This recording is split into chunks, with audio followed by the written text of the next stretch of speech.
Palavra da Verdade, com Hernandes Dias Lopes. Queremos cumprimentar também a todos que estão nos acompanhando virtualmente. Nós vamos hoje expor o Salmo 90. Peço que você abra sua Bíblia nesta passagem, Salmo 90.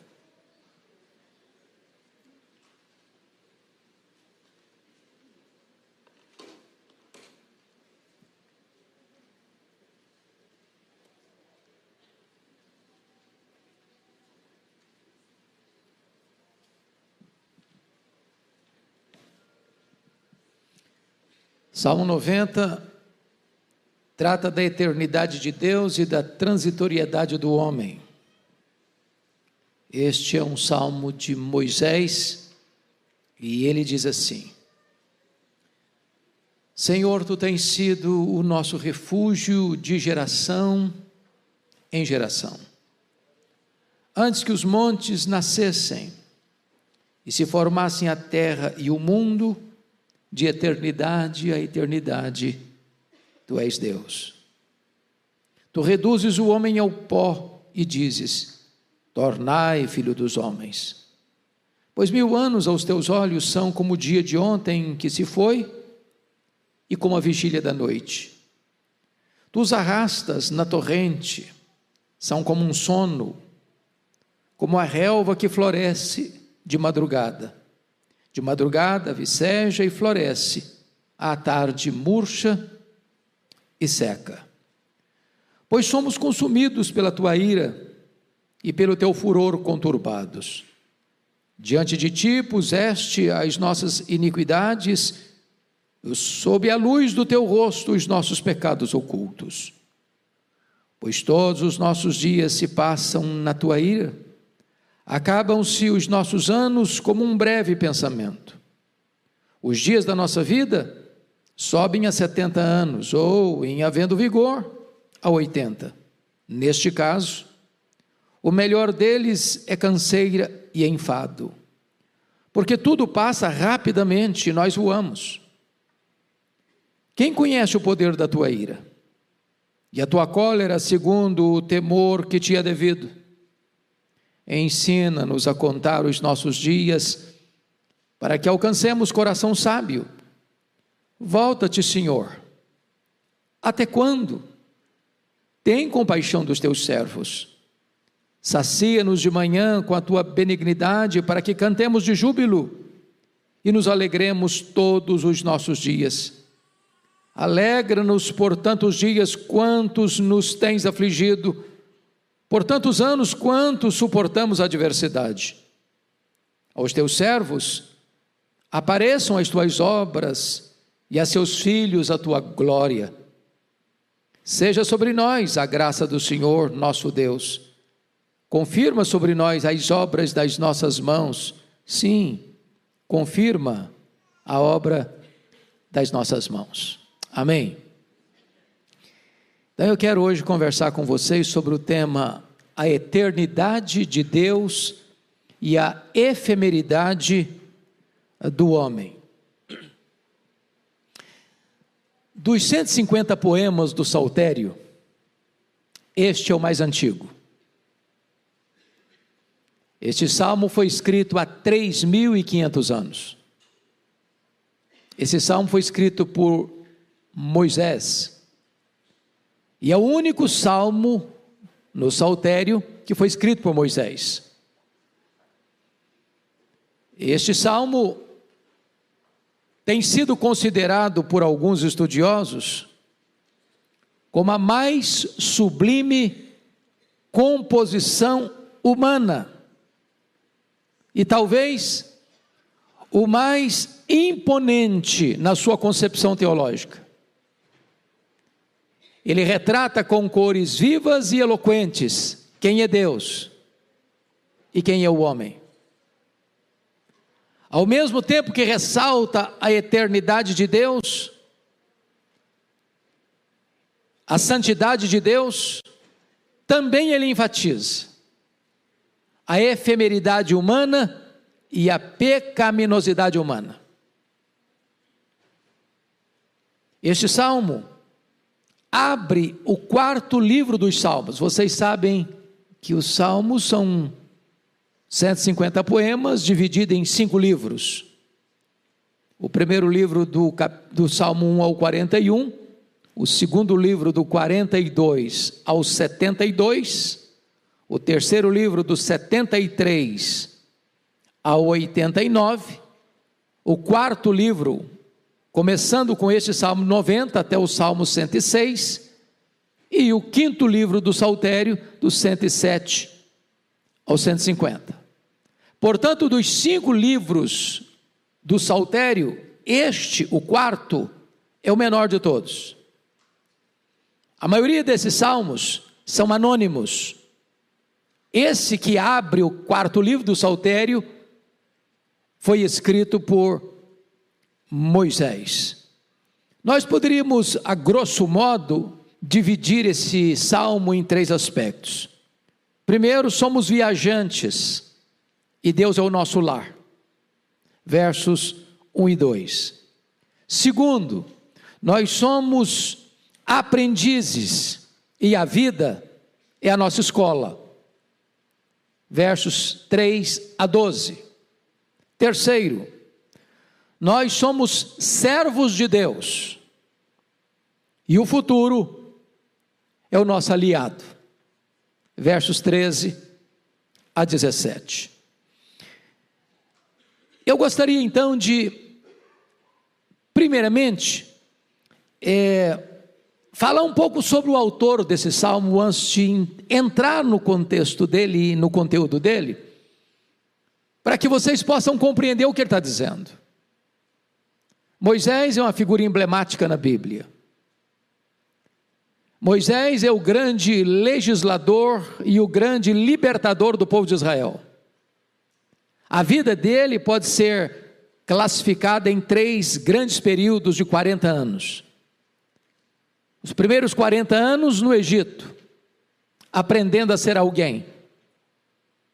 O segundo período, dos 40 aos 80, no deserto, aprendendo a ser ninguém. E o terceiro período, dos 80 aos 120, aprendendo que Deus é tudo. Este homem é resultado da providência de Deus, porque quando ele nasceu, o seu povo, Israel, estava sendo oprimido. Quando uma criança nascia lá no Egito, israelita, ou era morta pela espada dos soldados egípcios, ou jogada no Nilo para os crocodilos devorarem. Mas providencialmente a sua mãe traça um plano para salvar o filho.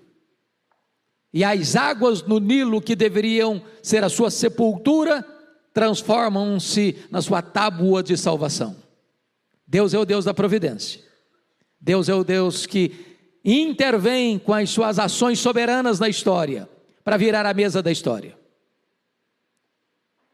Este homem aprende aos pés da mãe, nos primeiros anos, as lições mais importantes da vida, mas vai receber um treinamento e uma formação acadêmica refinada nas maiores universidades do mundo, até os 40 anos de idade, estudando no Egito, todas as ciências do Egito. Porém, ele não entendeu o projeto de Deus e quis fazer as coisas com as suas próprias mãos e fracassou, e teve que fugir.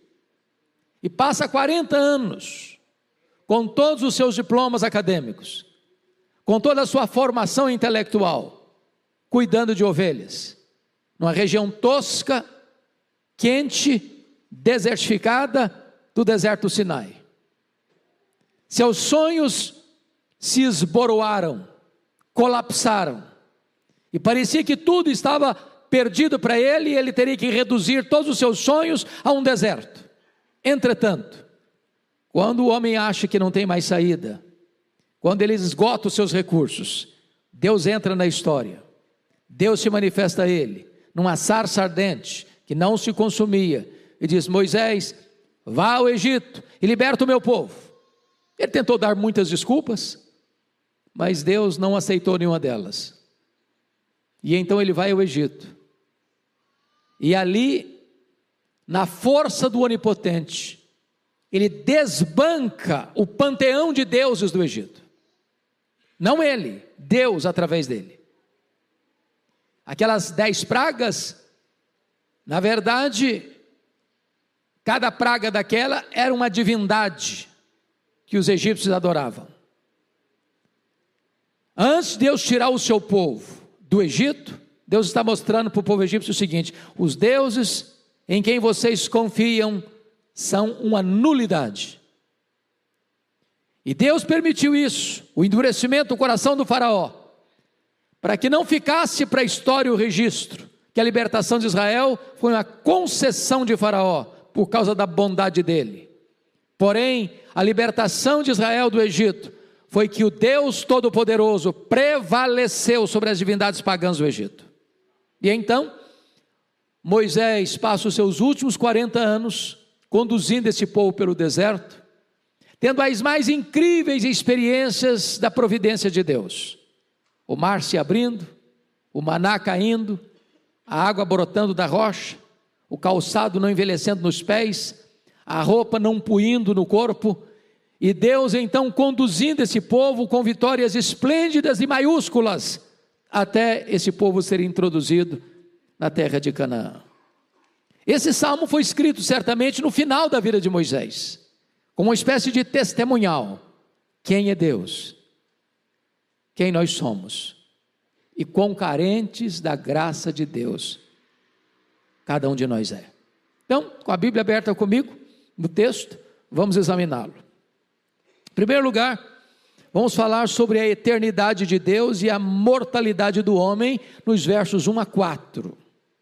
E o primeiro ponto que eu destaco, Deus o refúgio eterno do seu povo, no verso 1. Senhor, e aqui Senhor não é Yahvé, aqui Senhor é Adonai, é o Deus Todo-Poderoso.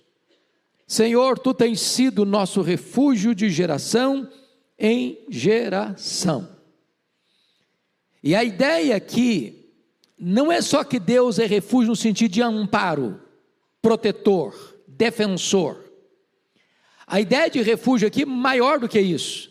A ideia aqui é de casa, é de lugar onde você habita, é o seu lar, é a sua residência, é onde você mora, é onde você encontra refrigério, proteção, provisão.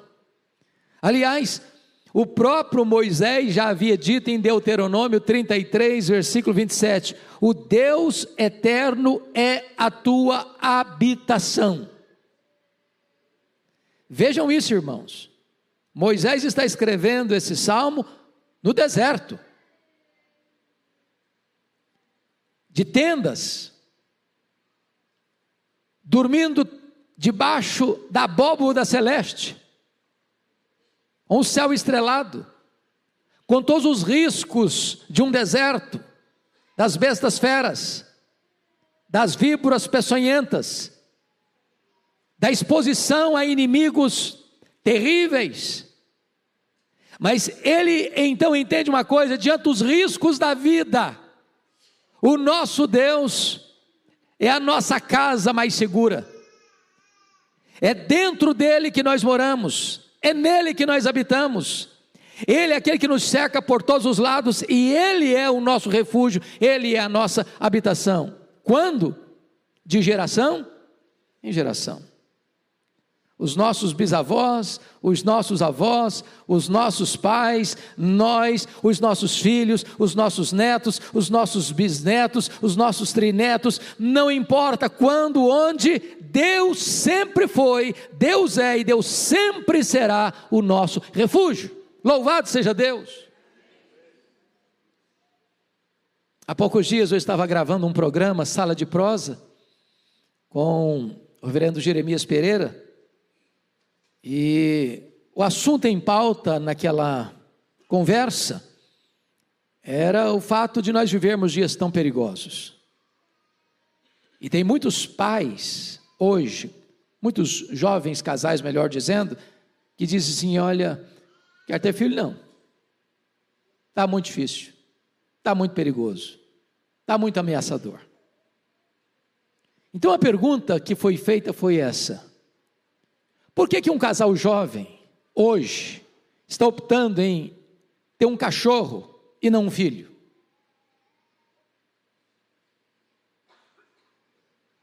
Por que tantos estão com medo de ter filhos hoje? Deveríamos ter medo? Deveríamos recuar? E penso eu que esse versículo responde essa pergunta. Senhor, Tu tens sido o nosso refúgio de geração em geração. Ele não foi, Ele não será, Ele tem sido o nosso refúgio de geração em geração. Deus vai lhe dar graça para criar os seus filhos, Deus vai lhe dar graça para ver os seus netos florescerem, Deus vai lhe dar graça para ver a sua geração andando com Deus, servindo a Deus e sendo protegida por Deus, apesar de todos os riscos e perigos da nossa sociedade. Louvado seja Deus. Segunda coisa, Deus, aquele que preexiste a criação. Olha o verso 2 comigo.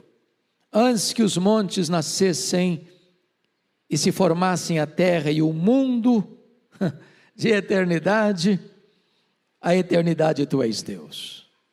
O que esse texto está nos ensinando? Que Deus já existia quando nada existia. Quem criou Deus? Ninguém, Ele não foi criado, Ele é o Criador. Quando Ele passou a existir? Ele não passou a existir, Ele é o Pai da eternidade. Na verdade, os montes grisalhos, pela neve dos tempos, são apenas um bebê no berço diante de Deus. Antes que eles nascessem, antes que eles formassem, Deus sempre era Deus, é Deus e continuará sendo Deus. Ele é eterno. Óbvio que está aí nesta declaração, irmãos, a verdade preciosa de que tudo que existe, existe porque Deus criou. Então preste atenção nisso, a matéria não é eterna. Os montes, conforme o verso está dizendo, nasceram. A terra e o mundo foram formados, a matéria não é eterna, como pensavam os gregos. Segundo, esse universo que você conhece, tão vasto, tão insondável, não é resultado de geração espontânea. Terceiro, este mundo não é fruto de uma mega explosão cósmica. A desordem não produz a ordem, o caos não produz o cosmos. Este mundo foi chamado à existência pela palavra onipotente do nosso Deus. Este mundo não é resultado de uma evolução de milhões e milhões de anos. Este mundo foi criado pelo Deus Todo-Poderoso, e este Deus Todo-Poderoso, eterno e Criador, é a nossa habitação, é o nosso refúgio de geração em geração. Mas vejam comigo, que essa ideia de eternidade é uma ideia para nós muito complexa. Porque quando ele diz assim, antes que os montes nascessem e se formassem a terra e o mundo, de eternidade a eternidade Tu és Deus. Pergunta a você, que conceito você tem de eternidade? Se você tivesse que definir numa prova, me define eternidade, o que você diria?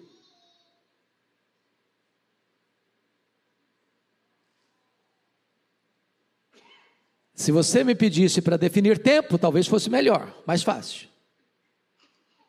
Então, me permita clarear um pouco. Imagine que você tenha na sua conta 1 milhão de anos. 1 milhão de anos. O tempo é formado como? Segundos, minutos, horas, dias, semanas, meses, anos, décadas, séculos, milênios. Você tem 1 milhão de anos, que é formado desses períodos. Se você subtrair deste 1 milhão de anos, um ano sequer, você não tem mais 1 milhão de anos. Porque o tempo é contável. Agora pergunta a você: se você tirar 1 milhão de anos da eternidade, na conta, na ponta do lápis, quanto sobra para você? A eternidade. Se você subtrair 1 bilhão de anos da eternidade, quanto fica? A eternidade. Portanto, a eternidade não é tempo. Portanto, só Deus é eterno. Porque uma vez que fomos criados e somos temporais, nós não sabemos o que é eternidade. Porque a nossa vida, quando tem vigor, sobe a 70, tem mais um pouquinho de vigor, sobe a 80, e começa a fase do condor. Mas Deus é Deus de eternidade, eternidade. Deus não envelhece, Deus não fica enrugado, Deus não tem artrite, Deus não anda com cadeira de rodas, Ele é Deus, sempre Deus, eternamente Deus. Isso é glorioso. Pois bem, amados, vamos ao terceiro ponto que ele diz aqui. Se Deus é eterno e é o Criador, o homem é mortal. Olha o verso 3. Tu reduzes o homem ao pó e dizes: tornai filho dos homens. Vamos entender isso aqui, meus irmãos, porque essa expressão aqui, que Deus reduz o homem ao pó e dá uma ordem para ele, tornai filho dos homens, é a consecução do juízo lá do Éden, com o pecado. O que Deus havia dito para o Adão? De todas as árvores do jardim comerás livremente, mas da árvore da ciência do bem e do mal, dela não comereis, porque no dia em que dela comeres, certamente morrereis. O homem comeu, e Deus disse para ele: tornai, filho dos homens, ao pó, porque do pó foste formado. Gênesis 3,19, ao pó tornarás. Deus então sentencia o homem de quê? De morte. Agora vamos entender isso. O homem, você e eu, não somos o que somos. Só Deus pode dizer: eu sou o que sou. O homem é o que foi e o que será. Porque o homem foi feito do pó, e o homem voltará ao pó, o homem é pó. Só Deus pode dizer: eu sou o que sou. Me permita explicar. Quando Moisés vai ao Egito, ele leva consigo um cajado, uma vara. E diz a Bíblia que o primeiro sinal é que ele joga a vara no chão, e a vara de Moisés vira o quê? Uma cobra, uma serpente. E diz a Bíblia que os magos do Egito também jogaram as suas varas e elas viraram serpentes. E o que aconteceu? A vara de Moisés engoliu as serpentes dos magos do Egito. Mas eu pergunto a vocês: vara não tem boca, vara não tem garganta. Mas se a serpente de Moisés era vara e tornar-se a vara, não era serpente, era vara. Porque não é o que é o que foi, o que há de ser. O homem não é o que é, o homem é o que foi e o que há de ser. Porque foi pó e vai voltar para o pó, então o homem é pó. Só Deus é o que é. Agora notem, é Deus quem dá esta ordem. No versículo 3, tornai filhos dos homens.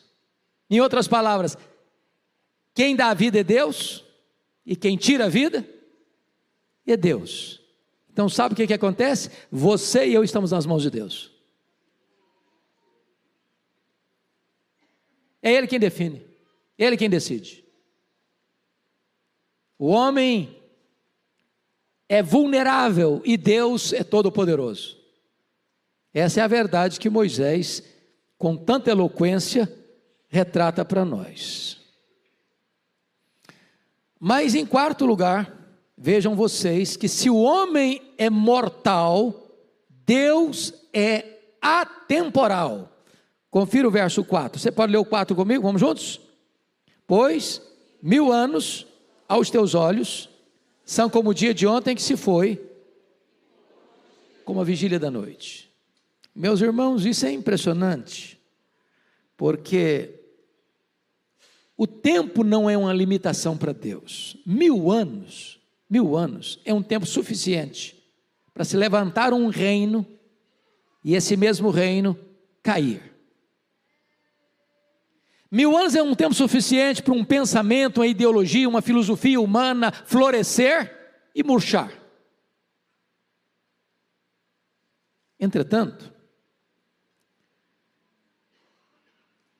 para Deus, 1000 anos é como o dia de ontem que se foi. Mas Moisés pensa melhor, diz, não é como um dia que se foi, não. 1000 anos para Deus é como a quarta parte de uma noite, porque ele diz, e como a vigília da noite. O que é vigília da noite? O que significa isso? A noite era dividida em 4 vigílias, das 6 da tarde às 9 da noite a primeira vigília, das 9 da noite à meia-noite a segunda vigília, da meia-noite às 3 da madrugada a terceira vigília, das 3 da madrugada às 6 da manhã a quarta vigília. E ele disse, para Deus 1000 anos é como o dia de ontem que se foi. Aí eu penso, não, deixa eu melhorar a figura, deixa eu melhorar com o conceito. Para Deus 1000 anos é como 3 horas, como a vigília da noite, uma vigília da noite. Este é o seu Deus. Sabe o que significa isso? Ele é atemporal, ele é eterno e atemporal. Ficamos às vezes desesperados, porque a gente quer as coisas com o nosso imediatismo, e Deus, que está além do tempo, fora do tempo, no controle do tempo, que criou o tempo, e para Ele tudo é atemporal, Ele no tempo dele vai agir, conforme a sua vontade, o seu propósito soberano, para o nosso bem. Este é o nosso Deus. Bom, dito isto, tratando então do primeiro ponto, que é a eternidade de Deus e a mortalidade do homem, vamos ao segundo ponto do Salmo 90, que é a transitoriedade da vida. Veja comigo os versos 5 e 6. Então vamos lá. Primeiro, a fragilidade da vida humana, no versículo 5, a parte A. Tu os arrastas na torrente. Qual a ideia aqui? Arrasta quem? Os filhos dos homens, você e a mim. Qual a ideia? Qual a imagem que ele está levantando aqui? O que ele está levantando aqui é a fragilidade da vida humana. A imagem que ele diz aqui é de um tsunami. É de uma tempestade que as águas descem com fúria ladeira abaixo, vão engrossando as enxurradas, vão crescendo os córregos, vão transbordando os rios, e de repente você mora numa casa frágil, numa palhoça, e essa enxurrada vem e arrasta violentamente a casa, e leva embora. É dessa maneira que o homem é absolutamente vulnerável, absolutamente frágil, inegavelmente incapaz. Talvez você possa ilustrar isso com a pandemia que chegou, 6 milhões de pessoas mortas, gente riquíssima morreu, gente paupérrima morreu, gente jovem morreu, gente velha morreu, cientista morreu, médico morreu, governantes morreram. Ou seja, quando Deus diz para o homem, tornai filho dos homens, não tem dinheiro, não tem posição social, não tem diploma, não tem posição em que o homem esteja neste planeta, que ele possa resistir. Não, eu não vou. Vai sim, porque é o céu que manda na terra, e é Deus que governa os homens. O homem é o quê? Dependente de Deus. Mas em segundo lugar, não só a fragilidade da vida humana, agora Moisés trata da brevidade da vida humana. Vamos continuar com o versículo 5, a parte B. São como um sono, como a relva que floresce de madrugada viceja e floresce, à tarde murcha e seca. Então vamos pegar as duas imagens, sono. Você sonha? Você tem sono? Quando você dorme, pressupõe que você vai fazer o quê? Vai acordar, porque se você não acordar, você não sonhou, você morreu. Então o que é sono? É uma coisa breve, passageira, que tem começo e fim, e breve. Ninguém passa 24 horas num dia, hoje eu vou hibernar 24 horas, e você sonha os 24, não, sonha um negócio que vem, você nem sabe quão longo é, porque você está dormindo. A vida é assim. Mas aí ele sai dessa figura, do leito, da cama, onde você deitou para dormir, para descansar, e sonhou, e começa a pensar no campo. Eles dizem como a relva. E a relva, ela tem a fase dela, ela viceja, ela floresce, ela murcha, ela seca, ela acaba.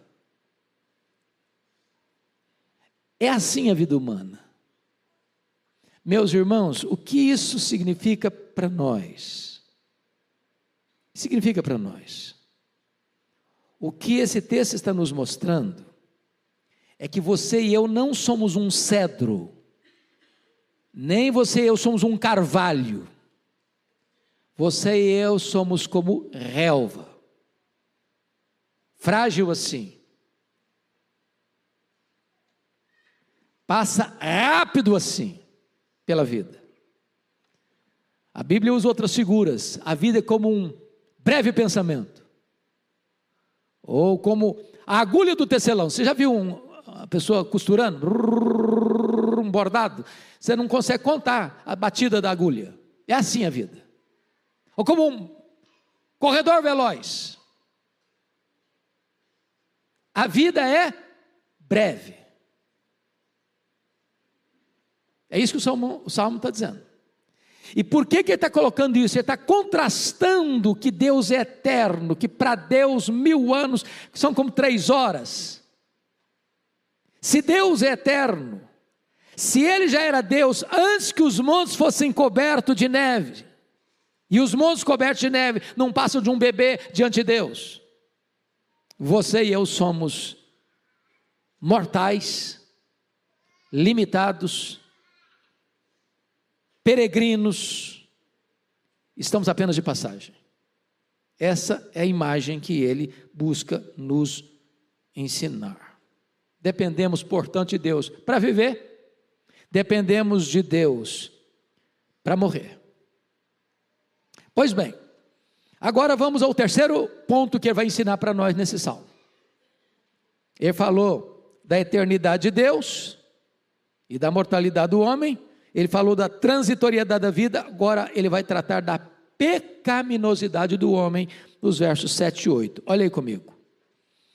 Pois somos consumidos pela tua ira e pelo teu furor conturbados. Diante de ti puseste as nossas iniquidades e sob a luz do teu rosto os nossos pecados ocultos. O que ele está dizendo? Além de eu ser vulnerável, de ter uma vida curta, ele está dizendo, eu sou um pecador. E diante desse Deus, que já existia antes que o mundo começasse a existir, porque foi Ele que criou, não tem como eu esconder a minha vida. Não tem como eu fazer nada às ocultas, às apalpadelas, à sorrelfa, no anonimato, atrás das cortinas.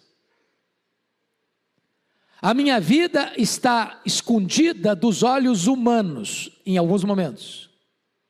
Mas jamais a minha vida está oculta aos olhos de Deus. Ele tudo vê, Ele a todos sonda. E o que Ele vai nos informar aí, portanto, é que o homem não é apenas vulnerável e mortal, ele também é pecador. E o pecado, preste atenção nisso, traz a todos nós para debaixo da nuvem da ira de Deus. O que Moisés quer nos ensinar é que o pecado tem consequências gravíssimas. Quem participou do culto das 8 e ouviu a exposição do pastor Arival, é testemunha de que as nossas decisões têm consequências. E Ló, foi o assunto dele, ao fazer más escolhas, sofreu as consequências das suas insensatas decisões. E é exatamente isso que Moisés está chamando a atenção nesse texto.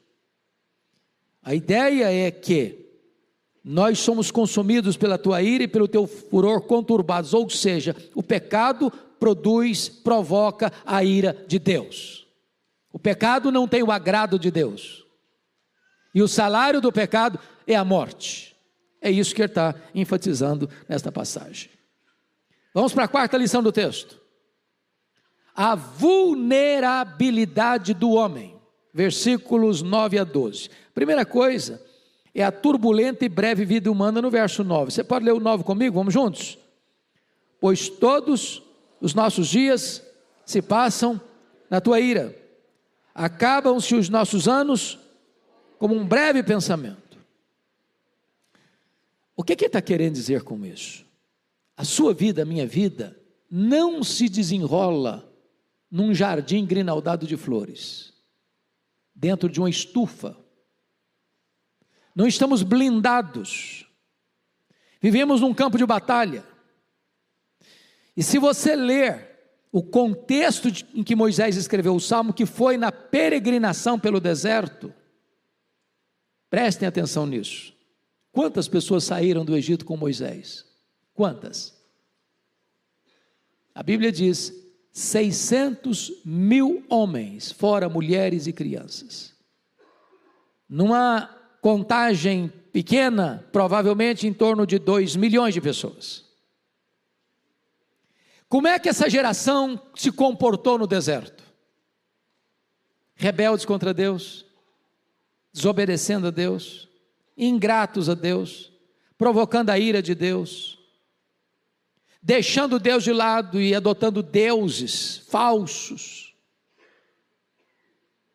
E cada fase, cada parada que Moisés tinha no acampamento, pessoas morriam, como consequência do juízo de Deus contra o pecado. Na verdade, aquele deserto transforma-se no maior cemitério da história. 2 milhões de pessoas morreram, como que caminhando debaixo da ira de Deus, do juízo de Deus. E daqueles 2 milhões de pessoas que saíram nos 40 anos, quantos deles morreram? Todos, exceto 2 pessoas, Josué e Caleb. Então, quando ele escreve esse texto, no versículo 9, todos os nossos dias se passam na tua ira, acabam-se os nossos anos como um breve pensamento. Ele está entendendo que cada parada dele era um cemitério, que era plantado no deserto, como expressão da ira de Deus contra o pecado. E ele mostra mais, que a nossa vida, por mais longa que seja, na perspectiva de Deus, não passa de um breve pensamento, que passa pela sua cabeça como um relâmpago que vai embora. É assim a vulnerabilidade humana e a vida turbulenta do ser humano. Segundo ponto aqui, na vulnerabilidade do homem, é a expectativa humana do versículo 10. Você pode ler o 10 comigo? Vamos dar uma entendida melhor nesse texto? Vamos juntos? Os dias da nossa vida sobem a 70 anos, ou em havendo vigor, a 80. Neste caso, o melhor deles é canseira e enfado, porque tudo passa rapidamente e nós voamos. Bom, é quase desesperador, não é não? Quem já está aí batendo na trave, é complicado. Dr. Billy Graham, no último livro que escreveu, disse uma frase que valeu o livro para mim. Ele diz assim: a velhice não é para os fracos.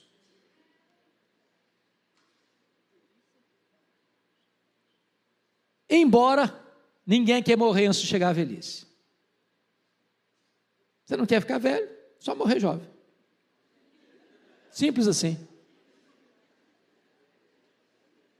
Agora, nós criamos algumas coisas que eu acho engraçada, abrindo o coração com vocês. A gente tenta tapar o sol com a peneira, e dizer assim: a velhice é a melhor fase. Será? Será? É a idade de ouro. Está mais para latão ou bronze, né? Eu posso falar isso que eu estou com os cabelos brancos, viu, gente? Eu estou falando de mim mesmo. Então a gente cria algumas imagens assim para dar uma animada no pessoal, mas a gente tem que parar para ser real. A Bíblia não diz que a terceira idade, ou a quarta idade, ou a idade da velhice é a melhor fase, não. Alguém já disse numa brincadeira, eu escutei isso do reverendo Evandro Luiz da Silva, e ele diz que a vida humana, ela se resume em 4 animais. 4 animais. E eu perguntei: o que é isso? Ele respondeu: quando você é jovem, você é como um gavião. Você come qualquer coisa, você briga por qualquer coisa, você vai em qualquer lugar, você topa qualquer parada, você não tem medo de nada. Aí depois, segunda fase, você é uma águia. Aí você já é mais seletivo, você já faz alguns voos mais solitários, você já escolhe algumas coisas, outras não. Aí depois você passa para a terceira fase, aí você é o condor. Condor aqui, condor ali, condor acolá. Aí a última fase é o javali. Javali para isso, javali para aquilo outro, javali para muita coisa. Eu não sei em qual fase você está não, mas você está numa delas.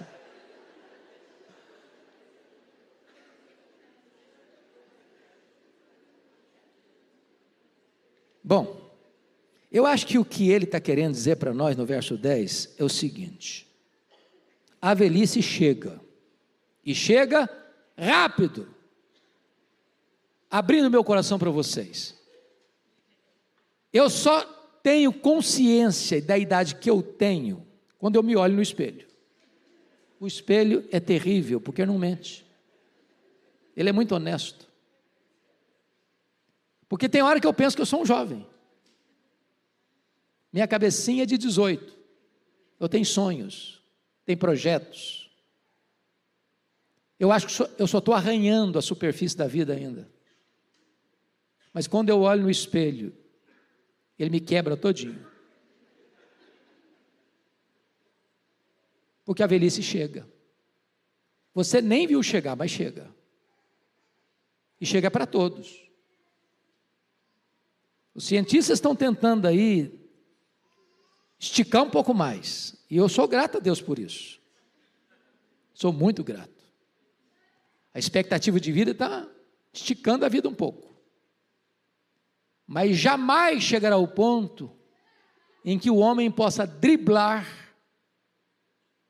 a sentença divina: tu és pó e ao pó tornarás. A vida passa rápido, a velhice chega rápido, e a morte é certa, a não ser que Jesus volte antes. A gente precisa viver dentro dessa realidade. O que é para nós, irmãos, maravilhoso,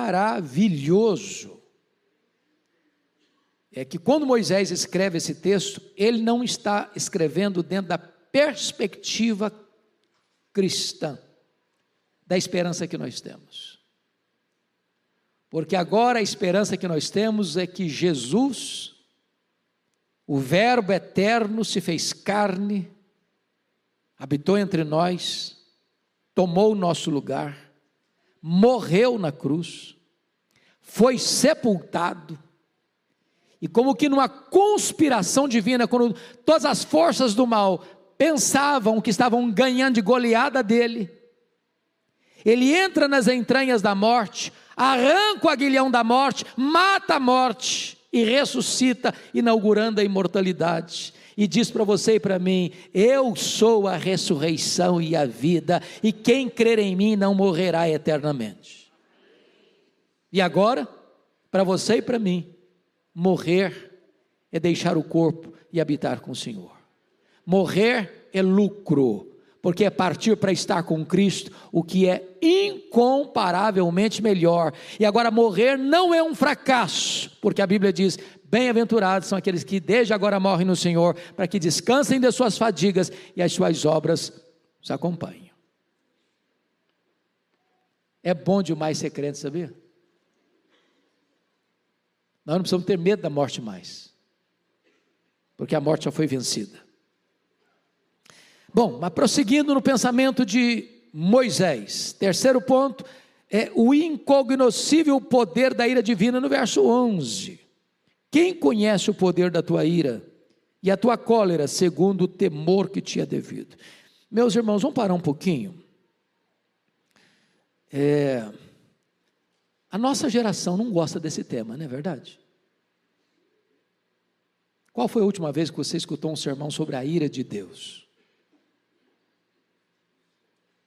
A gente torce o nariz, não, tem tanta coisa boa para pregar. O povo já está machucado demais pelas realidades da vida. Não vou botar mais peso nos ombros das pessoas, não. Mas a Bíblia diz que a ira de Deus se revela do céu contra toda impiedade e perversão dos homens, que detém a verdade pela injustiça. E o que Moisés está dizendo é que cada óbito que você lê no jornal é uma lembrança a nós de que o salário do pecado é a morte. É como se Deus estivesse alertando os homens: olha aí o resultado, olha aí o resultado. Por isso, diante desse fato, vem o quarto ponto aqui que eu enfatizo, que é a pedagogia da vida humana, no verso 12. Eu peço que você, por favor, leia em voz alta comigo o verso 12. Vamos juntos? Ensina-nos a contar os nossos dias, para que alcancemos coração sábio. Meus irmãos, que coisa espetacular. O ser humano, ele desenvolveu em muitas áreas, né? Muitas áreas. Dizem alguns estudiosos que Isaac Newton, aquele que descobriu a chamada lei da gravidade, disse que chegaria um tempo, numa profecia assim bem audaciosa, que o homem percorreria a fantástica velocidade de 60 quilômetros por hora. E hoje, o homem vai à lua. E hoje, o homem avança com as suas aeronaves supersônicas atravessando os mares. Porém, o homem, com todo o seu saber, ainda não aprendeu a contar seus dias.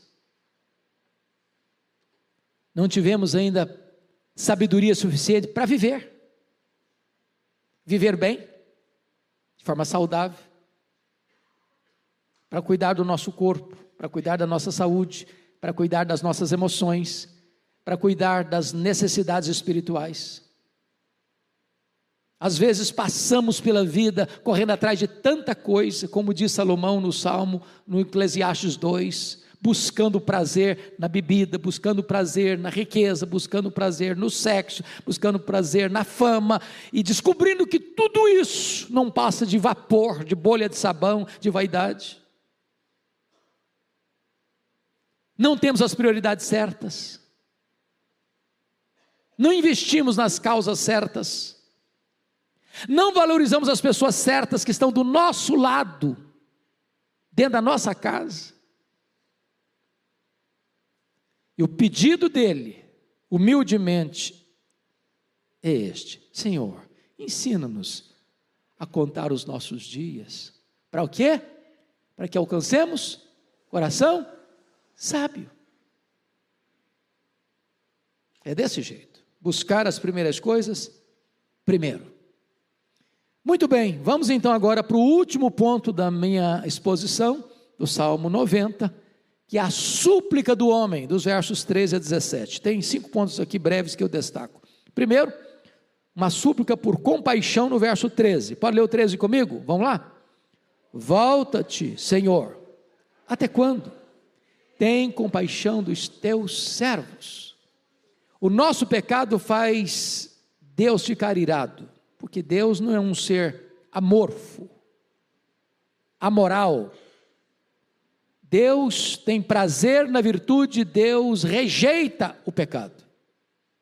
A sociedade aplaude o pecado, Deus não. A única coisa que você e eu precisamos fazer nesse contexto é dizer para Deus: volta-te, Senhor. Até quando? Tem compaixão dos teus servos. Agora preste atenção nisso, que no verso 3, foi Deus quem disse: tornai filhos dos homens. Agora é o povo que pede para Deus. O verso de número 13, volta-te, Senhor. Como é que esse povo chega diante de Deus? Estadeando seus direitos? Drapejando as bandeiras das suas virtudes? Proclamando seus direitos? Não. Tem compaixão. Tem compaixão. Tem compaixão. Tem compaixão. Me permita dizer isso.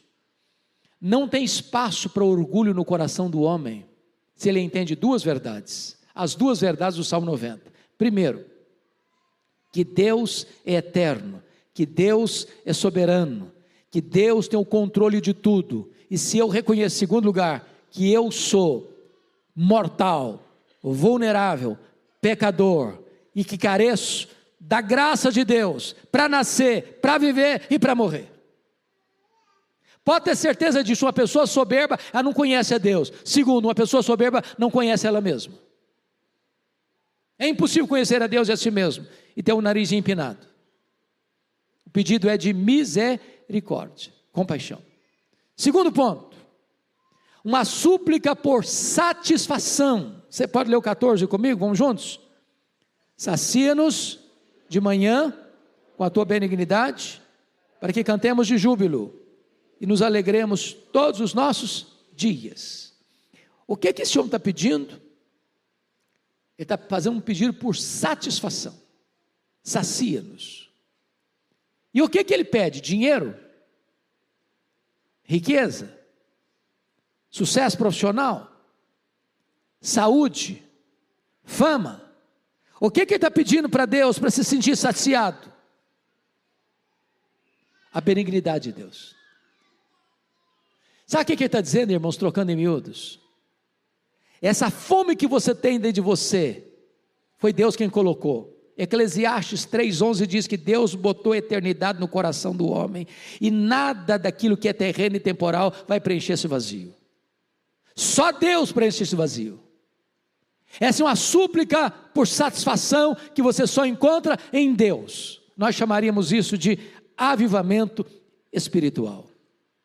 Terceiro, uma súplica por troca radical. Troca radical. Olha comigo o versículo 15. Leia comigo, por favor.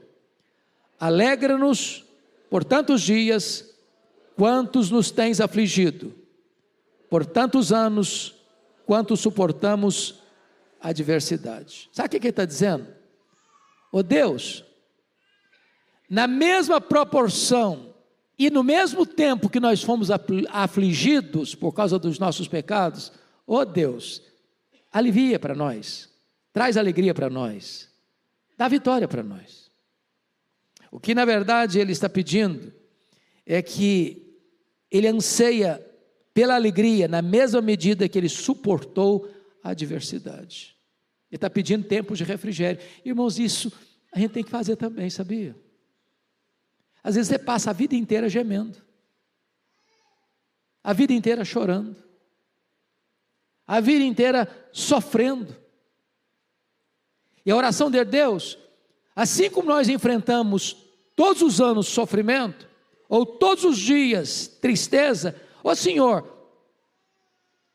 muda o placar desse jogo, nós estamos levando de goleada, ô Senhor, vira o placar para nós, dá alegria também, dá refrigério também, na mesma medida e no mesmo tempo que fomos afligidos, muda esse quadro, Senhor.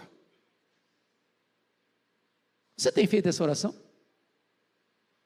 Ô Deus, nós estamos precisando de um pouco de mel, de bálsamo, nós estamos precisando de um pouco de orvalho na cabeça, nós estamos precisando de um pouco de sorriso nos lábios, nós precisamos de um pouquinho de folga, Senhor, de refrigério, Senhor, de consolo, Senhor.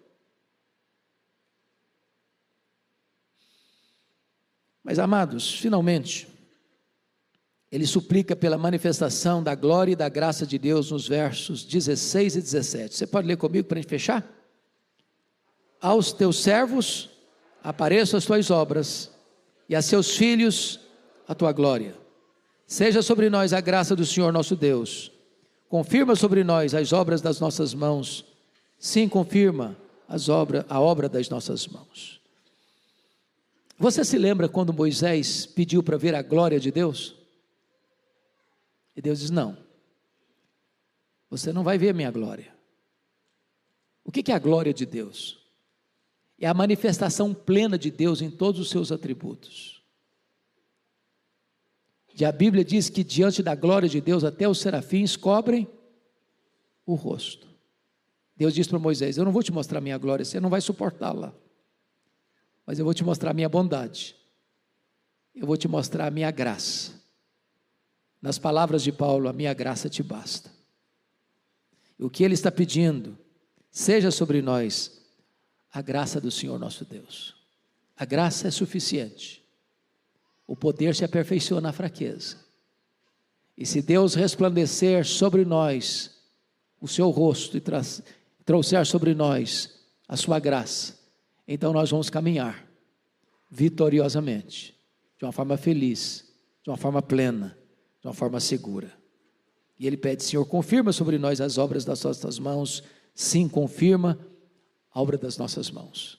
Senhor, o que nós fizemos, limitadamente, imperfeitamente, mas confirma, Senhor, as obras das nossas mãos. Eu espero que esta passagem tão rica, tão linda, tão preciosa, faça sentido para a sua vida nesta manhã. E que nós nos agasalhemos no colo de Deus, sabendo que Ele é a nossa morada, sabendo que Ele é eterno e tem o tempo nas mãos, que a nossa vida está nas mãos dEle, e que se a graça dEle estiver sobre nós, nós triunfaremos na jornada da vida. Vamos ficar em pé, vamos orar.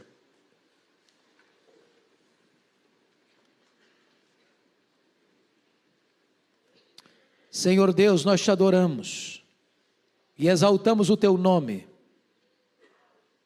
porque a tua palavra é viva, é poderosa, é eficaz. Nós te adoramos, Deus, porque temos esse registro de Moisés, que caminhou sob a luz da tua face em tempos tão difíceis, em horas tão decisivas da vida, e tu o sustentaste, e tu o guardaste, e tu o protegeste.